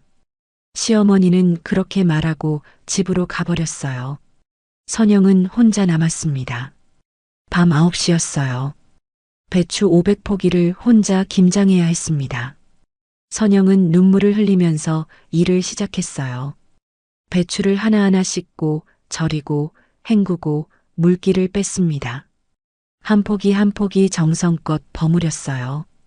시간이 갈수록 손이 시려왔습니다. 허리도 아프고 다리도 저렸죠. 하지만 멈출 수 없었습니다. 내일 아침까지 끝내야 했으니까요. 자정이 넘어가고 새벽 1시가 됐어요. 선영은 계속 일했습니다. 눈물이 멈추지 않았어요. 아버지 얼굴이 자꾸 떠올랐습니다.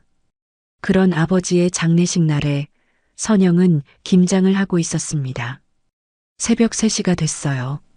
선영의 손은 빨갛게 부어올랐습니다. 양념 때문에 손이 따가웠어요. 허리는 끊어질 것 같았죠. 하지만 아직 백포기가 남아 있었습니다. 선영은 쉬지 않고 계속했어요. 4시, 5시. 밤새 혼자 김장을 했습니다. 새벽 6시가 되어서야 마지막 배추를 버무렸어요. 500포기를 모두 끝냈습니다. 선영은 바닥에 주저앉았어요. 온몸이 쑤시고 아팠습니다. 손은 부어서 움직이기 힘들었어요. 하지만 더 고통스러운 건 마음이었습니다. 내가 왜 이러고 있지? 아버지 마지막 밤을 김장하면서 보냈어요. 상주로서 아버지 곁을 지켜야 했는데요. 배추를 버무리고 있었습니다. 선영은 소리 없이 울었어요. 목이 메어서 소리도 나오지 않았죠. 7시가 되자 서둘러 장례식장으로 돌아갔습니다. 발이는 9시였어요. 겨우 씻고 옷을 갈아입었습니다. 거울을 보니 눈이 퉁퉁 부어 있었어요. 얼굴은 창백했고 손은 빨갛게 부어 있었죠. 친정어머니가 놀라서 물었습니다. 선영아, 어디 갔다 왔어? 손이 왜 이래? 아무것도 아니에요, 엄마. 무슨 일 있었어? 선영은 고개를 저었어요. 아니에요. 괜찮아요. 하지만 괜찮지 않았습니다. 선영의 마음은 완전히 무너져 있었어요. 발인식이 시작됐습니다. 아버지의 관이 운구차에 실렸어요. 선영은 영정을 들고 따라갔습니다. 눈물이 끊임없이 흘러내렸어요. 아버지, 죄송해요. 마지막 밤을 함께 못해서 죄송해요. 선영은 자신을 용서할 수 없었습니다. 장지로 가는 차 안에서 선영은 결심했어요. 이제 그만해야겠어. 더 이상은 못 참겠다고요. 아버지 장례식 날까지 김장을 시키는 사람들이에요. 4년 반 동안 참고 견뎠지만 이제는 끝이었습니다. 선영의 눈빛이 차갑게 변했어요. 장례를 마치고 집으로 돌아온 날 밤이었습니다. 선영은 수첩을 꺼냈어요. 떨리는 손으로 펜을 들었습니다. 아버지 장례식 마지막 날. 시어머니가 김장 500포기 하라고 함. 밤새 혼자 김장함. 손 부어오르고 허리 끊어질 것 같음. 아버지 마지막 밤을 함께 못함. 너무 억울하고 분함. 이제는 정말 끝.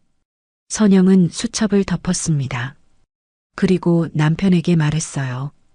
여보, 나 이제 그만둘래. 남편이 선영을 안았습니다.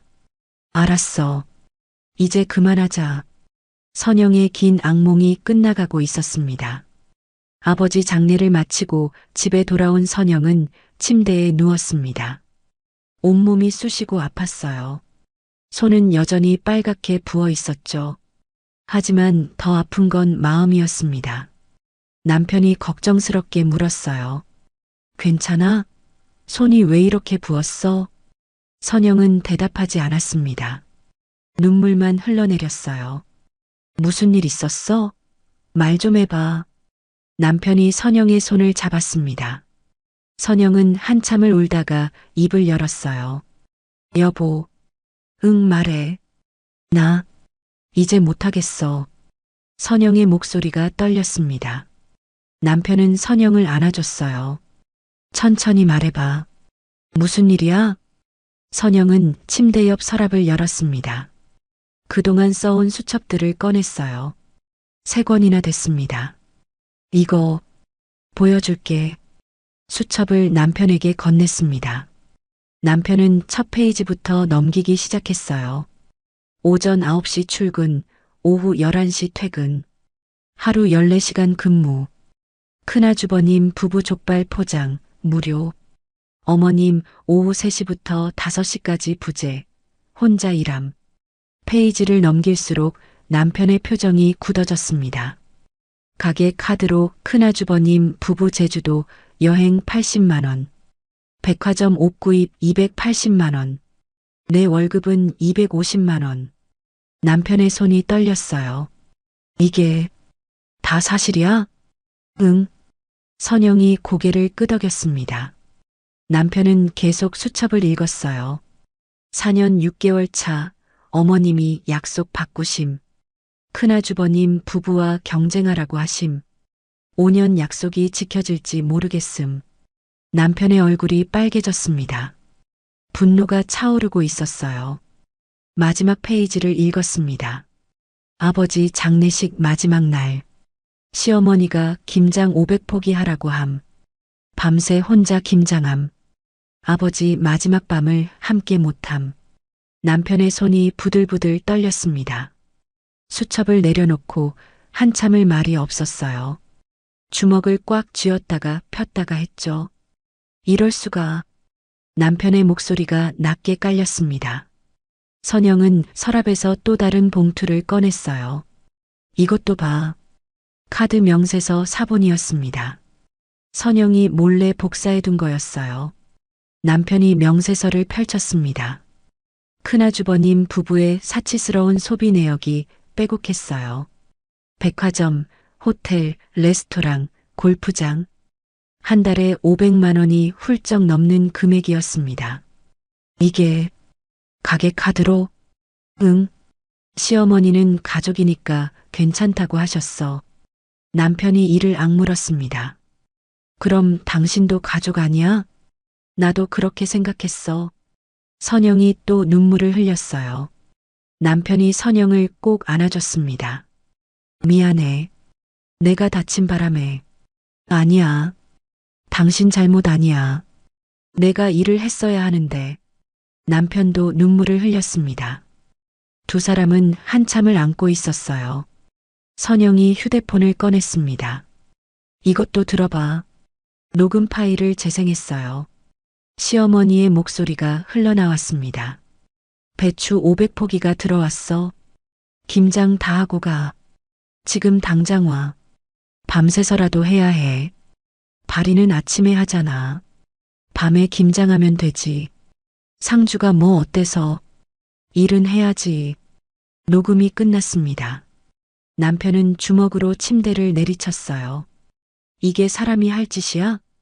아버님 장례식 날에 김장을? 남편의 목소리가 커졌습니다. 선영이 남편을 진정시켰어요. 여보, 진정해. 어떻게 진정해? 이건 사람이 할 짓이 아니야. 남편이 일어서서 방 안을 왔다 갔다 했습니다. 주먹을 쥐었다 폈다 하면서요. 4년 반을 이렇게 부려먹고 약속은 안 지키고 당신 아버지 장례식 날에까지. 남편은 분노로 떨고 있었어요. 평생 착하게만 살아온 남편이었습니다. 누구한테도 화를 낸 적이 없었어요. 하지만 지금은 달랐습니다. 처음으로 이를 악물고 있었죠. 선영이 남편의 손을 잡았습니다. 여보, 나 이제 그만하고 싶어. 남편이 선영을 바라봤어요. 그래, 그만해야지. 하지만 5년 약속은 무슨 약속? 처음부터 지킬 생각도 없었던 거야. 남편의 말이 맞았습니다. 시어머니는 처음부터 선영을 이용만 하려고 했던 거예요.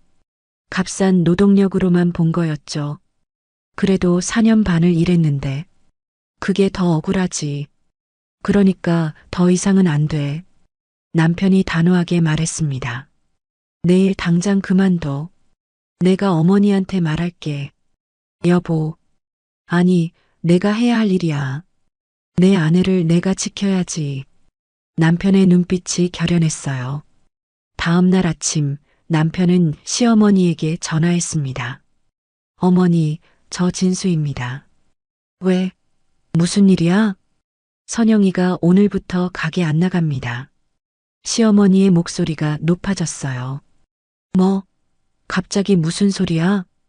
갑자기가 아닙니다. 4년 반 동안 너무 고생했어요. 고생은 무슨, 돈 받고 일한 거잖아. 남편이 침착하게 말했습니다. 어머니, 약속하셨잖아요. 5년 일하면 가게 준다고. 그건 아직이 아니라 이제 한 달 남았어요. 시어머니가 당황한 목소리로 말했어요. 그건 상황 봐서. 약속은 약속입니다. 그런데 지금 큰형님 부부랑 경쟁하라고 하셨죠? 그리고 장인어른 장례식 날 김장시키셨죠? 시어머니가 말문이 막혔습니다. 남편이 계속 말했어요. 어머니, 이건 너무하신 겁니다. 진수야, 내가 지금 어머니한테 죄송하지만 선영이는 이제 안 나갑니다. 너희들 지금 배신하는 거야? 시어머니의 목소리가 날카로웠어요. 남편이 단호하게 대답했습니다. 배신은 어머니가 먼저 하셨습니다. 4년 반 동안 약속 믿고 일했는데 이제 와서 말 바꾸시는 게 배신 아닙니까? 진수야, 지금 더 이상 말씀 안 드리겠습니다. 오늘부터 선영이 안 나갑니다. 남편은 전화를 끊었습니다. 손이 떨리고 있었어요. 하지만 후회는 없었습니다. 선영이 남편을 안았어요. 고마워. 미안해. 진작 이러지 못해서. 아니야. 충분해. 두 사람은 서로를 꼭 껴안았습니다. 오후가 되자 시어머니에게서 다시 전화가 왔어요. 이번엔 선영 휴대폰으로였습니다. 선영이 받았어요. 여보세요. 선영아, 나야. 시어머니의 목소리는 조금 누그러져 있었어요. 네, 어머님. 진수가 그러던데 너 그만둔다며? 네. 왜? 무슨 불만이 있어? 선영은 침착하게 대답했습니다. 어머님께서 약속을 안 지키셔서요. 약속은 지킬 거야. 조금만 더 기다려. 더 이상 못 기다리겠어요. 선영의 목소리는 단호했습니다. 시어머니가 회유하려고 했어요. 선영아, 우리 잘 얘기해보자. 가게 일 너무 잘하잖아. 감사합니다. 하지만 그만두겠습니다. 월급 올려줄게. 300만 원 줄게. 돈 문제가 아니에요. 선영은 흔들리지 않았습니다. 시어머니의 목소리가 다시 날카로워졌어요. 너 지금 나한테 이러는 거야? 죄송하지만 더 이상 못하겠어요. 4년 반이란 게 아깝지도 않아? 선영이 잠시 침묵했습니다. 그리고 조용히 말했어요. 아깝죠. 하지만 더 이상은 안 됩니다. 너 후회할 거야. 후회는 제가 할게요. 선영은 전화를 끊었습니다. 손이 떨렸지만 마음은 편했어요. 남편이 선영의 손을 잡았습니다. 잘했어. 응. 잘한 거겠지? 잘한 거야. 이제 우리 길을 가는 거야. 선영은 고개를 끄덕였습니다. 그날 밤 선영은 수첩에 마지막 글을 적었어요. 오늘 가게 그만뒀습니다. 4년 6개월 만에 끝냈어요. 억울하고 아깝지만 이제 자유입니다. 새로운 시작을 하려고 합니다. 수첩을 덮으면서 선영은 눈물을 흘렸습니다. 하지만 이번 눈물은 달랐어요.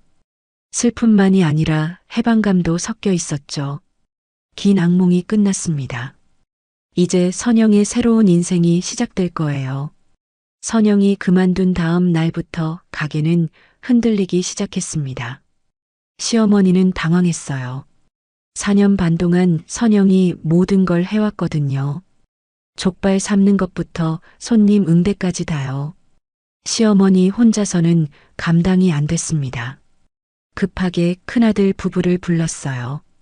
너희가 가게 좀 봐줘야겠다. 큰아주버님 부부는 마지못해 왔습니다. 회사 일이 있다고 투덜거리면서요. 어머니, 저희 회사 다니잖아요. 그래도 당분간은 도와줘야지. 선영이가 갑자기 그만뒀잖아. 큰 며느리가 한숨을 쉬었어요. 동서가 왜 갑자기 그만뒀대요? 그러게. 배은망덕하게. 시어머니는 선영을 원망했습니다. 하지만 지금은 일손이 급했어요. 큰아주버님 부부가 가게를 맡았습니다. 첫날부터 문제가 생겼어요. 족발을 삶는 시간을 정확히 몰랐습니다. 선영은 4년 반 동안 매일 삶아서 감으로 알았는데요. 큰아주버님 부부는 경험이 없었죠. 몇 시간 삶아야 해요? 3시간 정도? 정도가 아니라 정확히요. 그럼 타이머 맞춰놔. 큰아주버님 부부는 다투면서 일했어요. 불 조절도 서툴렀습니다. 너무 센 불로 끓여서 족발이 터지기도 했어요. 족발을 너무 오래 삶아서 질겅질겅해졌습니다. 어떤 날은 덜 삶아서 질겼죠. 양념 배합도 맞지 않았어요. 선영은 손맛으로 했는데 큰아주버님 부부는 그게 안 됐습니다. 맛이 들쭉날쭉했어요. 단골 손님이 불평했습니다. 사장님, 오늘 족발 맛이 이상한데요? 큰 며느리가 당황하면서 대답했어요. 아, 그래요? 죄송합니다. 전에는 항상 맛있었는데. 뭐가 바뀌었어요? 레시피는 똑같은데. 손님은 고개를 갸우뚱하면서 나갔습니다. 다음 날도 문제였어요. 점심시간이 되자 주문이 밀려 들어왔습니다. 선영은 혼자서도 척척 해냈는데요. 큰아주버님 부부는 둘이서도 허둥댔죠. 주방과 홀을 왔다 갔다 하면서 정신이 없었어요. 여보, 저 테이블 주문 받았어? 아니, 당신이 받는 거 아니었어? 나는 주방에 있었잖아. 부부 싸움까지 났습니다. 손님들이 기다리다 지쳐서 나가기도 했어요. 야, 주문 언제 받아요? 죄송합니다. 지금 갑니다. 큰아주버님이 뛰어갔지만 이미 손님은 화가 나 있었어요. 일주일이 지나자 더 큰 문제가 생겼습니다. 계산 실수가 잦았어요. 큰 며느리가 계산기를 잘못 눌렀죠. 손님, 45,000원입니다. 네. 족발 중짜 하나에 45,000원이요? 아, 죄송합니다. 25,000원이네요. 이런 일이 반복됐습니다. 어떤 손님은 돈을 더 냈는데 거스름 돈을 덜 받기도 했어요. 나중에 확인하고 다시 찾아와서 항의했죠. 아까 10,000원을 덜 받았어요. 죄송합니다. 계산 실수했네요. 가게 신뢰도가 떨어졌습니다. 2주일이 지나자 단골 손님들이 하나둘 끊기기 시작했어요. 맛도 일정하지 않고 서비스도 엉망이었거든요. 전에는 친절하게 반겨주던 선영이 없었습니다. 손님들 얼굴을 기억하고 어서 오세요. 오랜만이시네요. 라고 인사하던 선영이요. 사장님 어디 갔어요? 예전에 일하시던 분요. 바쁘셔서 안 나오세요. 큰 며느리의 대답은 무뚝뚝했어요. 손님들은 아쉬워했습니다. 그 사장님이 친절하고 좋았는데, 맛도 그분이 할 때가 더 좋았던 것 같은데, 이제 여기 안 올래요. 다른 데 가야겠어요. 소문이 퍼지기 시작했습니다. 거기 사장님 바뀌었대. 맛이 예전 같지 않아. 서비스도 별로래.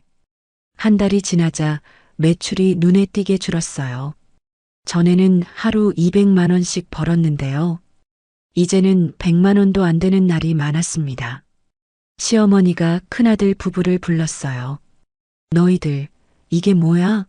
매출이 반토막 났잖아. 저희도 열심히 하는데요. 열심히 하는 게 이거야? 큰아주버님이 짜증스럽게 말했어요. 어머니, 저희 회사 일도 해야 하는데 가게까지 보려니 힘들어요. 그럼 어떡하라고. 선영이 다시 데려오세요. 시어머니는 입을 다물었습니다. 선영이 얼마나 잘했는지 이제야 알겠더라고요. 거래처에서도 연락이 왔습니다. 사장님, 이번 달 외상 결제 좀 줄여주셔야겠어요. 왜요? 계속 거래해 왔잖아요. 요즘 매출이 많이 줄었다고 들었어요. 위험 부담이 있어서요. 거래처들이 신용을 걱정하기 시작한 겁니다. 가게 분위기도 완전히 달라졌어요. 전에는 활기차고 깔끔했는데요. 이제는 어수선하고 지저분했습니다. 큰아주버님 부부가 정리를 제대로 안 했거든요. 설거지가 쌓여 있고 바닥도 제대로 안 닦였어요.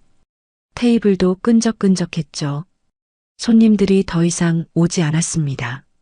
어느 날 오래된 단골 손님이 가게 앞을 지나가다가 들어왔어요. 아니, 사장님, 가게가 왜 이래요? 시어머니가 난처한 표정을 지었습니다. 요즘 좀 바빠서. 예전 그 며느님은 어디 갔어요? 그분이 참 잘하셨는데. 친절하고 깔끔하고. 손님은 가게를 둘러보더니 고개를 저었어요. 다음에 올게요. 그리고 나갔습니다. 다시는 오지 않을 것 같았어요. 2개월이 지나자 가게는 완전히 망해가고 있었습니다. 하루 매출이 50만 원도 안 되는 날이 많았어요. 직원들도 하나둘 그만뒀습니다. 월급을 제때 못 받았거든요. 사장님, 이번 달 월급 언제 주세요? 조금만 기다려봐. 다음 주에 줄게. 하지만 다음 주가 되어도 돈이 없었어요. 직원들은 실망하고 떠났습니다. 동네 사람들이 수군거렸어요. 저 족발집 망하려나 봐. 그러게. 예전엔 잘 됐는데. 며느리 나가고 나서 완전히 달라졌대. 아, 그 부지런하고 친절하던 며느리? 맞아. 그 집은 며느리가 다 했던 거야. 소문은 빠르게 퍼졌습니다. 시장 상인들도 알고 있었어요. 어머, 그 집 며느리 정말 고생했구나. 4년 반을 혼자 다 했다며? 시어머니는 뭐 했대?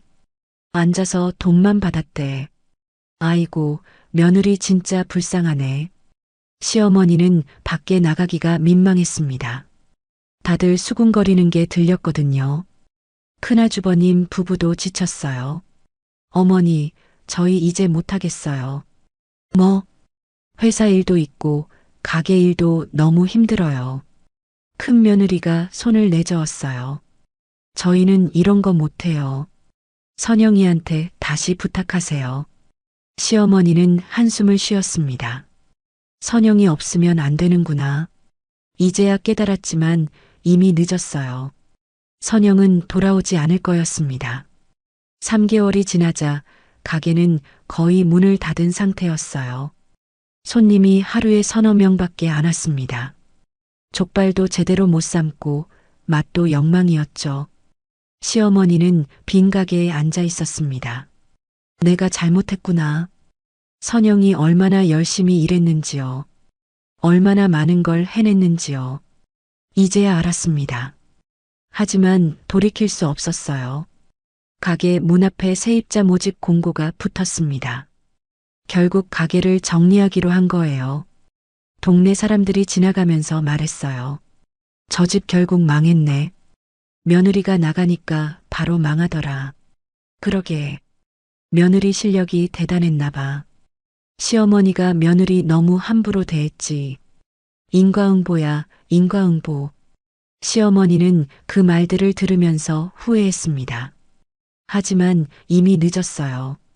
선영은 이미 새로운 길을 가고 있었으니까요. 가게가 비어서야 드러난 진실이었습니다. 그 가게는 선영이 다 만들어낸 거였어요. 선영의 손길, 선영의 친절, 선영의 맛이었죠.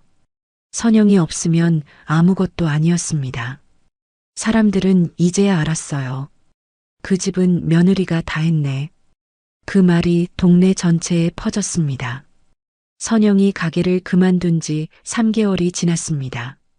그동안 선영은 집에서 쉬면서 몸과 마음을 추스렀어요. 4년 반 동안 쌓인 피로가 조금씩 풀렸죠. 손의 부기도 가라앉고 허리 통증도 나아졌습니다. 무엇보다 마음이 편해졌어요. 어느 날 시어머니에게서 전화가 왔습니다. 선영은 화면에 뜬 이름을 한참 바라봤어요. 받을까 말까 고민하다가 받았습니다. 여보세요. 선영아, 나야. 시어머니의 목소리는 예전과 달랐어요. 힘이 없고 지쳐 있었죠. 네, 어머님. 요즘 어떻게 지내니? 잘 지내고 있어요. 잠시 침묵이 흘렀습니다. 시어머니가 조심스럽게 말했어요. 선영아, 다시 와라. 선영은 예상했던 말이었습니다. 죄송하지만 안 됩니다. 가게가 너무 힘들어. 손님도 없고 매출도 안 나오고 그건 어머님 문제예요. 선영의 목소리는 단호했습니다. 시어머니가 애원하듯 말했어요. 제발 좀 도와줘. 내가 없으니까 안 되더라. 이제야 아셨나요? 알았어. 내가 잘못했어. 미안해. 시어머니가 처음으로 사과했습니다. 하지만 선영은 흔들리지 않았어요. 사과는 받겠습니다. 하지만 다시 갈 생각은 없어요. 선영아, 제발. 어머님, 저 이제 제 인생 살고 싶어요. 선영은 조용히 말했습니다. 4년 반 동안 충분히 일했어요. 이제 그만할래요. 월급 올려줄게. 400만 원 줄게. 돈 문제가 아니에요. 시어머니가 한숨을 쉬었어요. 그럼 가게를 줄게. 내 이름으로 할게. 선영은 웃음이 나왔습니다. 이제 와서요? 이미 늦었어요. 진짜야. 서류 다 준비할게. 믿을 수 없어요. 그리고 이제 관심도 없어요. 선영은 단호하게 거절했습니다. 더 이상 연락하지 말아주세요. 전화를 끊었습니다. 마음이 후련했어요. 남편이 걱정스럽게 물었습니다. 어머니한테 전화 왔어? 응. 다시 오래. 뭐라고 했어? 거절했지. 이제 우리 길 가야지. 남편이 선영의 손을 잡았어요. 그래. 우리 길을 가자. 남편은 서랍을 열고 통장을 꺼냈습니다. 여보, 이거 봐. 남편이 1년 전 사고 났을 때 받은 보험금이었어요. 치료비로 많이 썼지만 아직 남아 있었습니다. 얼마나 있어? 3천만 원 정도. 큰 돈은 아니었지만 시작하기엔 충분했어요. 우리 가게 하나 내자. 남편이 말했습니다. 가게? 응. 족발집? 선영은 깜짝 놀랐어요. 족발집을 또 해? 당신이 맛은 제일 잘 알잖아. 4년 반 동안 배운 거 아까워. 남편의 말이 맞았습니다. 선영은 족발 삶는 법을 완벽하게 익혔어요. 양념 배합도 손님 응대도 모든 걸 알고 있었죠. 하지만 돈이 3천만 원으로 작은 가게 하나는 낼 수 있어. 보증금이랑 인테리어 하면 부족한데 중고 장비 쓰고 작은 곳으로 하면 돼. 남편의 눈빛이 반짝였어요. 우리 힘으로 해보자. 이번엔 정말 우리 거야. 선영은 남편을 바라봤습니다. 그동안 미안해하기만 하던 남편이었는데요. 이제는 당당하게 함께 하자고 말하고 있었어요. 좋아. 해보자. 선영도 용기를 냈습니다. 두 사람은 가게를 알아보기 시작했어요. 시어머니 가게에서 멀리 떨어진 동네를 찾았습니다. 혹시라도 마주칠까봐 조심스러웠거든요. 여러 곳을 둘러봤어요. 너무 비싸거나 위치가 안 좋거나 상태가 나쁜 곳들이었죠. 실망하면서 계속 찾았습니다. 그러다 작지만 깔끔한 가게를 발견했어요. 주택가 골목 안쪽이었지만 사람들이 많이 다니는 곳이었습니다. 보증금 1,000만 원, 월세 60만 원이었어요. 여기 어때? 좋아 보여. 계약을 했습니다. 남은 돈으로 중고 장비를 샀어요. 큰 솥, 냉장고, 테이블, 의자. 새 것보다 훨씬 저렴했지만 쓸만했습니다. 선영과 남편은 직접 가게를 꾸몄어요. 돈을 아껴야 했으니까요. 남편은 벽을 칠하고 선영은 바닥을 닦았습니다. 테이블과 의자는 중고로 사서 깨끗하게 닦았어요. 식탁보도 정성껏 다렸죠. 작지만 정성이 가득한 가게였습니다. 마지막으로 간판을 달았어요. 간판에는 선영이네 족발이라고 썼습니다. 선영의 이름을 건 첫 가게였어요. 드디어 내 이름이 붙었네. 선영은 간판을 보면서 눈물이 났습니다. 남편이 선영을 안아줬어요. 이제 시작이야. 우리 가게. 오픈 준비를 했습니다. 선영은 족발을 삶기 시작했어요. 4년 반 동안 익힌 그 맛 그대로였습니다. 간장, 설탕, 생강, 마늘, 대파. 정확한 비율로 양념을 넣고 3시간 삶았어요. 족발이 완벽하게 익었습니다. 남편이 맛을 봤어요. 와, 맛있다? 이 맛이야. 그치? 자신 있어. 선영은 웃었습니다. 오픈 첫날 손님이 별로 없었어요. 새 가게라 아는 사람이 없었죠. 하지만 선영은 실망하지 않았습니다. 천천히 가자. 맛으로 승부하면 돼. 둘째 날, 셋째 날도 손님이 적었어요. 하지만 온 손님들은 만족했습니다. 여기 족발 진짜 맛있네요.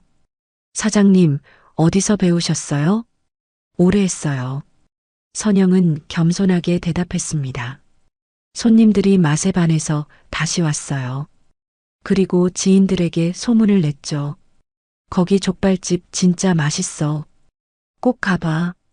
한 달이 지나자 손님이 조금씩 늘었습니다.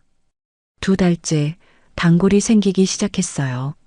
사장님, 저 또 왔어요. 어서 오세요. 감사합니다. 선영은 손님 한 명 한 명을 소중히 대했습니다. 친절하게 응대하고 정성껏 음식을 만들었어요. 손님들이 그걸 느꼈습니다. 여기 사장님 진짜 친절하세요. 음식도 맛있고 서비스도 좋아요.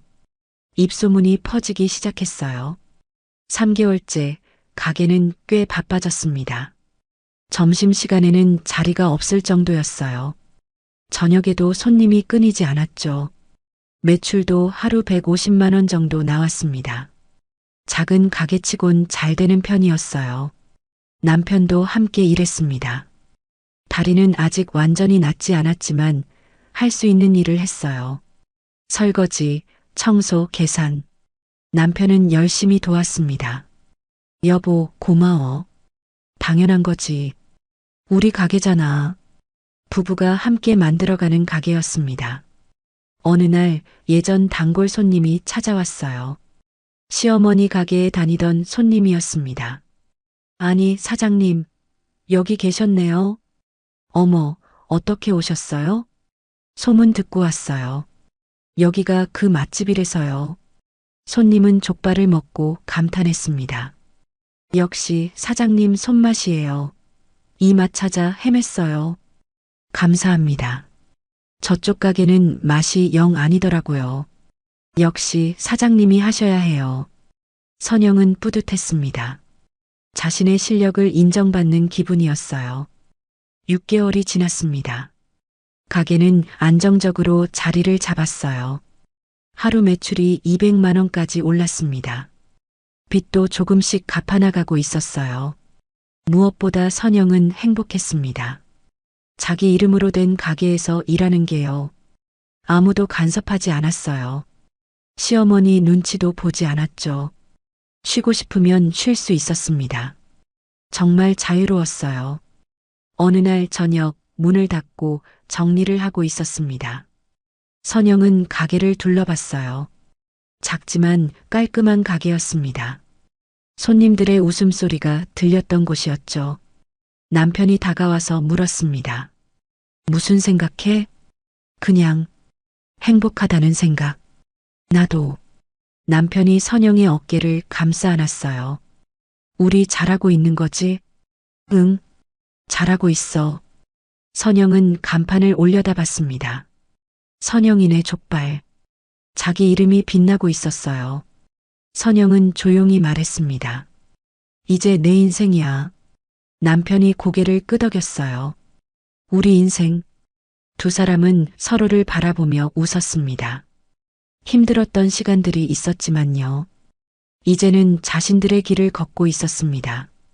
당당하게요. 행복하게요.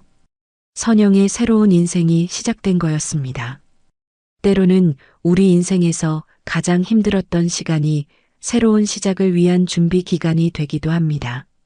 선영은 4년 반이라는 긴 터널을 지나 마침내 자신의 이름으로 빛나는 간판 아래 섰습니다.